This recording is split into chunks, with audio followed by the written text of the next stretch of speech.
श्री सीताराम।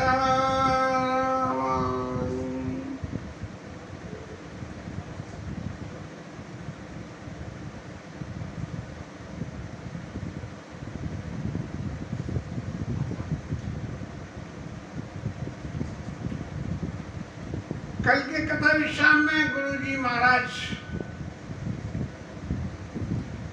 अपने पक्ष को रखा, जिसमें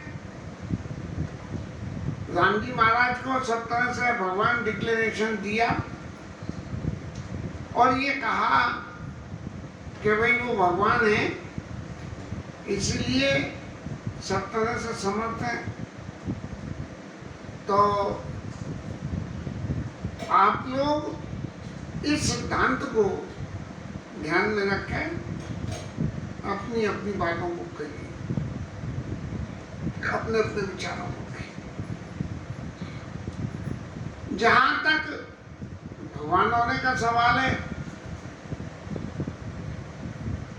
तो लोगों ने समझा कि भाई भगवान है तो हम क्या कहें, लेकिन हमारे भरत जी महाराज राम जी को भगवान के संग अपने आप को उनका वन वचन और कर्म से सेवक मानते हैं, सेवा करते हैं। लेकिन भरत जी जो सेवा करते हैं वो सेवा प्रत्यक्ष रूप में नहीं दिखाई देती है। इसलिए भरत जी महाराज ने अपनी बात कहने के लिए अपना पक्ष रखा कि मैं तो क्या कहूं। यदि गुरुजी महाराज ने ये कह दी कि तुम कानन गमनऊ दो भाई, तो मैं तो कानन करूं जन्म भरे वासु, जिंदगी भर वन में वास कर लूंगा, यही थे अधिक न मोर सुपासु। तब गुरुजी महाराज की मति भी भोली हो गई और फिर गुरुजी महाराज को दोबारा अपने स्टेटमेंट में थोड़ा सा अमेंडमेंट सुधार करना पड़ा। गोस्वामी जी लिखते हैं, उस परिस्थिति को देखते हुए बोले मुनिवर वचन विचारी, देश काल अवसर अनुसारी, देश काल अवसर अनुसारी। अब गुरु जी महाराज को संशोधन के लिए देश काल और अवसर, इन तीन बातों का ध्यान करना पड़ा। क्यों? क्योंकि ऊपर बातें कही वो तो सब नीति सम्मत बात कह दी।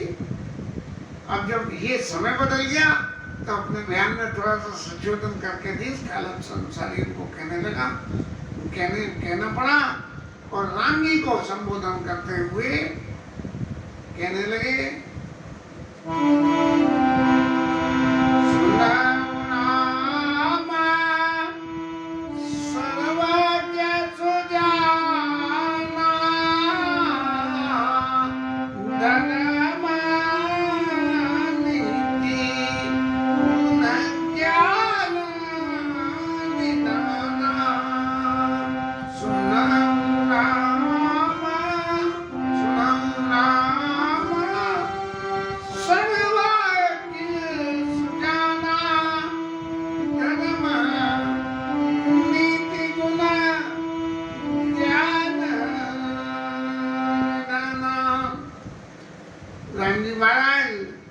मैंने भरत जी से कही कि तुम वन में चले जाओ, तो वो जिंदगी भर को जाने को तैयार हो गए।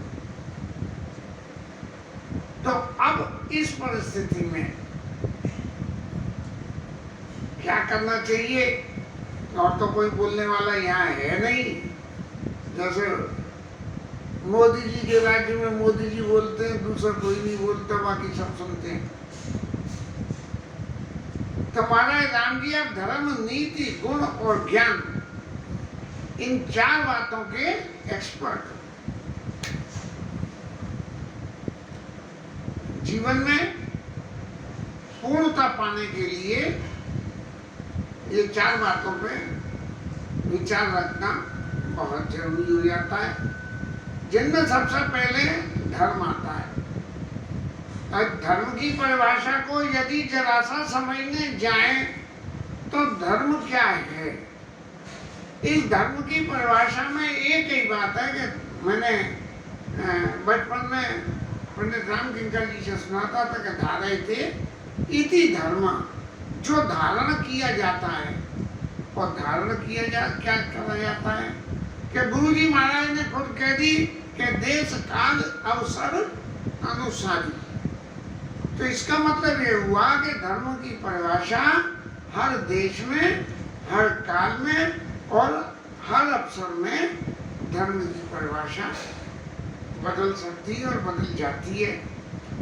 प्रत्यक्ष उदाहरण में एक उदाहरण जो मेरी याददाश्त में बचपन से आज तक बना हुआ है कि एक कोई वैष्णव संत कह लो या कुछ कह लो, कहीं वन में ऐसे भटक गए कि जहाँ भूख प्यास से शरीर इतना व्याकुल हो गया कि कोई रास्ता नहीं बची। तब एक सज्जन उनको दिखे कि रोटी लेके जा रहे थे और उन्होंने उससे विनय करी कि महाराज जो है बहुत भूखा हूँ, रोटी खिला दोगे?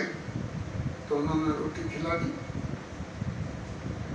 अब जब रोटी खिला दी तो रोटी खिलाने के बाद उन्होंने कही कि महाराज पानी और पी लो, सूखी रोटी तो पेट में दर्द करेगी।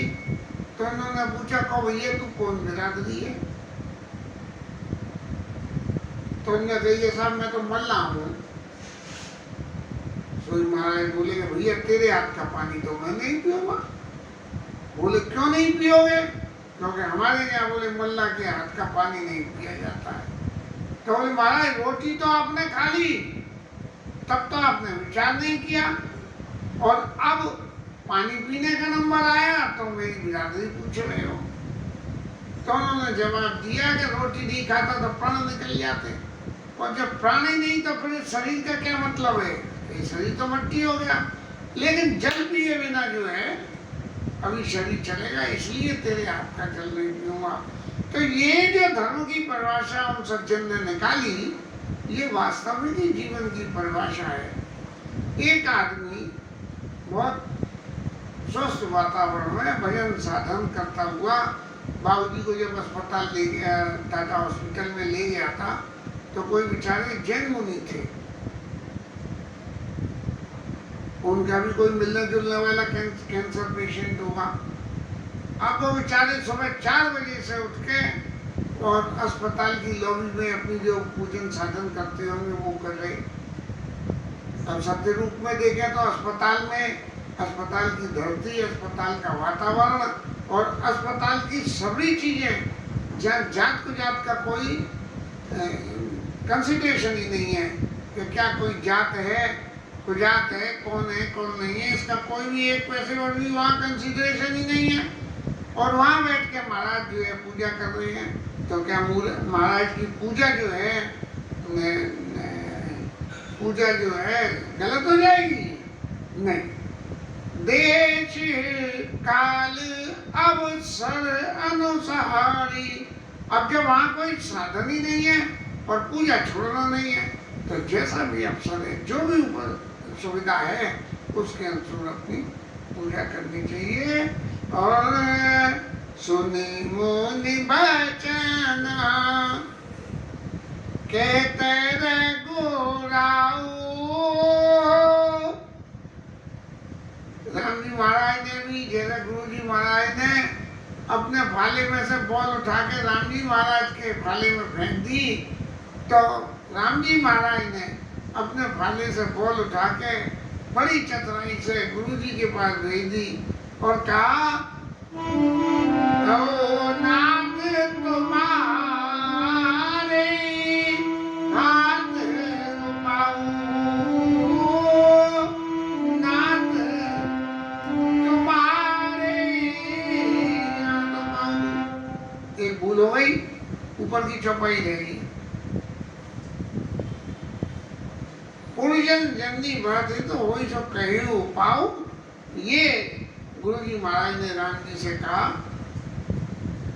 और इसके संग में एक संशोधन दे दिया कि महाराज भट्ट जी ने तो कह दिया कि जन्म भर कानून में वास कर लूं, लेकिन थोड़ा सा देश काल अवसर के अनुसार विचार करो कि जो लोग भट्ट जी महाराज की स्थिति क्या है, उनका एक ही सबसे बड़ा दुख है कि भय मोहि कारण सकल उपाधि। ये सारा जो कुछ हुआ है वो मेरी वजह से हुआ है, इसलिए मैं उस सब दोष का भागी हूँ। तो इस दोष के भागीपन में अपने आप को इतनी ग्लानि से कर रहे हैं। तो जो भरत जी कह रहे हैं उस बात को भी जो मैंने कहा कि तुम कानन गमनो दो भाई और बौरी सी से डर रही, महाराज इस बात की कोई भी कीमत नहीं है, क्योंकि भरत जी ने कह दी कानून करे जन्म पर वासु। लेकिन क्या भरत जी की बात विश्वसनीय हुई? लेकिन भरत जी की बात भी विश्वसनीय नहीं हुई। क्यों? इसलिए नहीं है कि आदत काई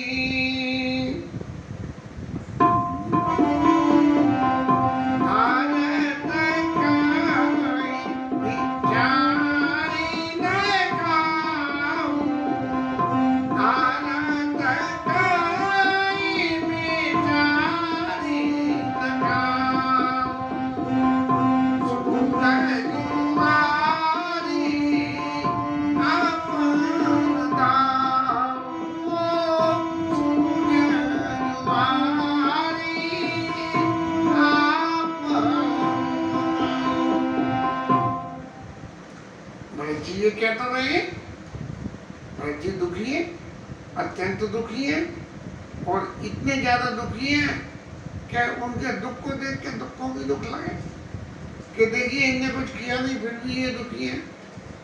जब इतने दुखी भरत जी ये कह रहे हैं कि कानून करे जन्म भर करूं जन्म भर वासु, तो ये बात इनकी भी मानने लायक नहीं है। क्यों? कि यदि मान लीजिए ऐसा कर भी दिया तो क्या राम जी के सिर इस बात का लांछन नहीं आ जाएगा कि राम जी महाराज ने भरत जी को जिंदगी भर के लिए मन में भेज दिया? तो इसलिए धर्म नीति गुण ज्ञान निधाना। तो नीति क्या कहती है? नीति कह रही है आदत कई बिचारी न काऊ और सूझ जुआरी आपन दाऊ। जुआ खेलने वाले को तो लगता है आपका दाव हार गया, कोई बात नहीं, अगले दाव में जीतूंगा। तो भरत जी महाराज तो ऐसा ही कह रहे हैं कि मैं कानून भर जिंदगी भर जंगल में वास करूंगा, लेकिन भले ही उस समय कितनी भी तकलीफ होती हो, लेकिन मेरे प्रभु जो है सिंहासन पर विराजमान हो जाएंगे। लेकिन ये बात भी क्योंकि भरत जी महाराज आर्त हैं, इसलिए प्रभु ये विचार नहीं है। यदि आपके मन में भरत जी की दयनीयता को देख के ये बात घर कर रही हो तो महाराज आप भूल पे हो जाओगे, क्योंकि आप धर्म नीति गुण और ज्ञान के निधान हो। इसलिए आपको अब क्या करना है ये और देखिए। सब कर हित सब कर हित रुख राहुल राखे, सब कर हित रुख राहुल राखे, आयस किए मुदित पूर्वा के, आयस किए मुदित पूर्वा के। महाराज सबका हित कायम है, क्योंकि भरत जी ने अपना दाव खेल दिया। अब महाराज आपके दाव का नंबर, आप अपना दाव खेल के करिए। और आपके दाव में क्या गुण है कि आपकी कही हुई बात को जो कोई भी रखेगा वो आए चुकिए मुदित पूर्वा के। जो कुछ भी आप कहोगे वो प्रसन्न मन से कहोगे और वो बात सत्य होगी, उसमें कोई बनावटीपन नहीं होगा। यदि हम थोड़ा सा विचार करें तो भरत जी महाराज जो कह रहे हैं कानन करो चिदम्बर वासु, ये उनकी आत्मता का द्योतक है। लेकिन आप जो कुछ भी कहोगे वो बिल्कुल सत्य होगा। इसलिए क्या कहें, प्रथम जो आया मौका प्रथम जो आया मौका माते मान करो कछोई। महाराज अब ऐसा करो, आप सबसे पहले मुझे ही आज्ञा दे दो कि मैं क्या करूं, मुझे ही आज्ञा दो। आप ये कह रहे हो, आप जो कुछ कहोगे वो सब सत्य है, सब कुछ सही है, लेकिन फिर भी आप सबसे पहले मुझे आज्ञा दो कि मुझे क्या करना है।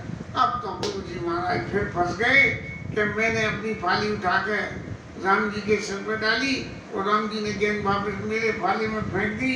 तो इसलिए, और फिर महाराज एक बात और आप समझ लो, पुण्य जय का जस आया देई और माते मान करई से सोई। फिर जिसको आप आज्ञा दोगे वो सिर पे आपकी आज्ञा को धारण कर रहे हैं। अब गुरु जी महाराज तो इतने असमंजस में पड़ गए कि भैया मैं कौन से क्या कहूँ और क्या नहीं कहूँ। तब उन्होंने कहा कि हे राम जी महाराज, मैं तो कुछ कह ही नहीं सकता हूँ। क्यों? इसलिए कि आप जो कुछ कह रहे हो भाई वो तो सब सत्य, मैं कह पे भी लूं, मैं सबको आज्ञा दे सकता हूँ, लेकिन मेरी मजबूरी क्या है। कर्मो निराम सत्य तुम का सत्य तुम का बरत स्नेहा विचार ननाका बरत स्नेहा विचार ननाका। अब मैं क्या करूं महाराज, मेरी तो खुद की बुद्धि है व्रत के स्नेह के व्रत भगत में भई मत घोरी, तो मैं क्या कहूँ आपसे और क्या मैं आदेश दूं, क्योंकि मेरी तो बुद्धि खुद ही भरत जी की भक्ति को देख के ठगी सी रह गई है। ते ते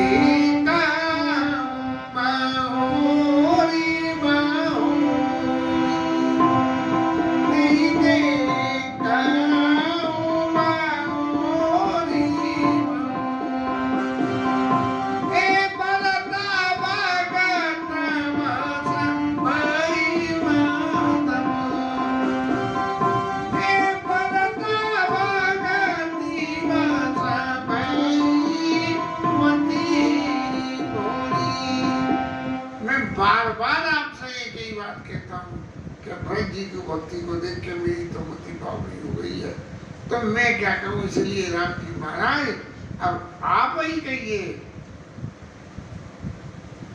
आप सभी जो है गुरु जी के ऊपर जब फिर भाले में आ गई, तो गुरु जी महाराज ने फिर अपने भाले की गेंद पहले राम जी के पास फेंकी और पार नहीं डली, अब भरत जी के पास फेंकी। क्या कहा? राम जी से कह रहे हैं कि मोरे जान भरत रुचिरा की। भरत जी जो चाहते हैं महाराज वही काम कर दो, उसी में सबका कल्याण हो जाएगा, ऐसी आज्ञा आप दे दो, ऐसी आज्ञा आप दोगे, आप मानेंगे वो। लेकिन भरत जी के दुख की जो आज्ञा है वो ही आज्ञा, क्या कानन करो जन्म बड़े वासु, तो उनसे कह दो महाराज भरत जी महाराज जाओ और जिंदगी भर कानन में वास करो। तो मोरे जान भरत रुचिरा की और जो की जिया सो शुभ शिव साखी। महाराज राम जी, शंकर जी महाराज इस बात के साक्षी हैं कि आप जो कुछ भी करते हो और जो कुछ भी करोगे वो सब कल्याण में होगा। लेकिन फिर एक परंतु का क्लॉज लगा दिया गुरु जी ने और उस क्लोज में क्या करा, भरत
जी की रुचि है वो तो कर दीजिए, और शंकर जी साक्षी है कि सब मंगल होगा। लेकिन महाराज उनकी रुचि रखने से पहले एक क्लोज और सब क्लोज लगा दिया गुरु जी ने कि भरत विनय सादर सुनिए। भरत जी की विनय को बड़े आदर के साथ सुनिए। कैसे? क्यों? कि भरत जी उम्र में छोटे हैं, और छोटा आदमी जब अपने से छोटा कोई बात कहे तो उसके संग में हे ऐसा नहीं बोलते, ऐसा नहीं। भरत विनय सादर सुनिए, जो वो कह रहे हैं उसको आदर के साथ ये सादर से सुन लोगे। यदि सादर क्या गुण, सुनने का गुण आप में है तो फलोपासन हो जाएगा। लेकिन फिर क्लोज लगा दिया, बोले करिया विचार बहुल, और फिर उस पर विचार करना कह रहे हैं कि ये भरत जी महाराज जो कह रहे हैं ये उचित है भी कि नहीं है। चलो ठीक है, आपने विचार कर लिया, आपकी समझ में आ गया, और समझ में आ गया आपने कही कि चलो अब तो गुरुजी ने कह दिया कि भरत कहा मुझे कहे तो कीजिए, भरत जी ने कहा है वैसा ही करना है, तो क्या होगा। लेकिन महाराज आप फिर तो लग गया है क्या करब, लेकिन करना क्या, सुन लेना, इस कान से सुनना, इस कान से निकाल मत देना, सुन के रखना। लेकिन करना क्या है ये जरूर समझना कि करब साधु मत, जो साधु लोगों का मत होता है वो करना। सारी रामायण के चित्रकूट प्रसंग में एक दोहा ये सबसे इम्पोर्टेंट है, और इसी दोहे के फॉलो अप करके भरत जी महाराज वापस लौटे अयोध्या, और राम जी महाराज वन में गए और देवताओं को ख्याल करा कि करब साधु मत। साधु लोगों का जो मत है कि भाई जब घर में किसी बात को लेके खो हो जाए तो उसका सबसे आसान रास्ता क्या है, साधु लोग कहते हैं भैया अलगाव कर दो, क्योंकि पास पास रहते हो तो खो हो रही है, इसलिए थोड़े से दूर हो जाओ, दूर हो जाओ तो करब साधु मत। अब लोक मत और करना, मेरे साधु मत को विश्वास मत करना। साधु मत का विश्वास करें तो एक सीधी सी बात है, गांधी बाबा कह गए कि एक गाल पे थप्पड़ मारे तो दूसरा उसके आगे कर देना। अब गांधी बाबा तो साधु थे, बोले वो कह गए दूसरा कर दे थप्पड़। और वो जो भगत सिंह मारे थे, बोले एक मारे तो दो मानना। तो साधु मत की बात कह गई, करो साधु मत। बोले लोक मत क्या है?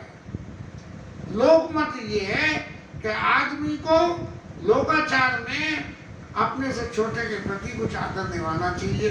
अगर हम एक रोटी खा रहे हैं और कोई साधन नहीं है अपने से छोटे पे, तो उसे थोड़ी सी उसे ये लोक मत कह रहा है।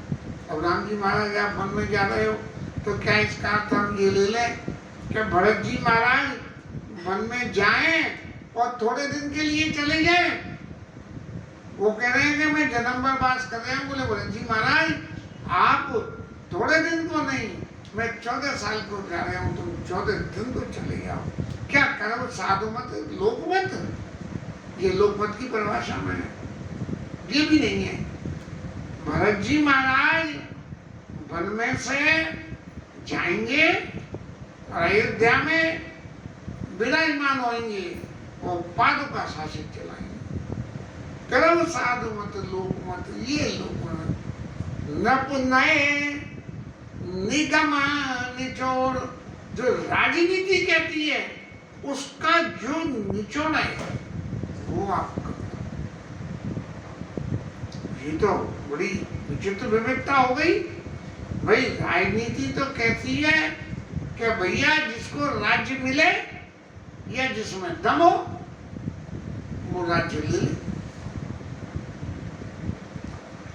घर में जिसमें काबिलियत हो, जिसमें धर्म हो, वो राजनीति ले ले।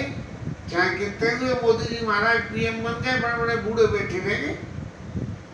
तो जिसमें दम राजनीति कर्म साधु मत लोक मत, और नपने जो राजनीति है निगम निचोड़। और निगम निचोड़ के क्या कह रहे हैं? निगम नीति क्या कहती है? जमा बड़े को चाहिए, छोटे को उत्पात, कहा रहीम हर को घट्यो, और जो भ्रकुमारी लाल। अब तो ये ऐसी खिचड़ी पक गई कि राम जी महाराज भी फंस गए। भरत जी महाराज तो हाथ जोड़ के ऐसे उदार हो गए कि जो कुछ प्रभु कह देंगे वो मैं स्वीकार कर लूंगा। और गुरु जी महाराज तो बिल्कुल पावो नाक न बोए तो बेरा के पार, जब नदी को पार जाने के लिए न नाम मिल रही है न कुछ ऐसा मिल रहा है जिस पर बैठ के तैर के भी गुरु जी महाराज पकड़ के कोई ट्यूब मिल जाए पार चले जाए। इस गति के साथ में गुरु जी महाराज का जो संदेश वहाँ के समाज में, गुरु जी महाराज का जो ओपिनियन है उस समाज में वहाँ पहुँची। उस समाज में पहुँचने के बाद में लोगों की क्या स्थिति हुई इसको कल लेंगे। और तब तक के लिए कथा विश्राम। हरि नाम।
राजा रामचंद्र भगवान की जय, पवन सुत हनुमान की जय, उमापति महादेव की जय, श्री गिरिराज धरणी की जय। जय जय श्री राधे। आज तुम्हारा 3 उंगलियों से बाएं हाथ की से तबला कंट्रोल होना शुरू हो गया। प्रभु ऐसी कृपा रोज करना, कुछ नया सिखाना।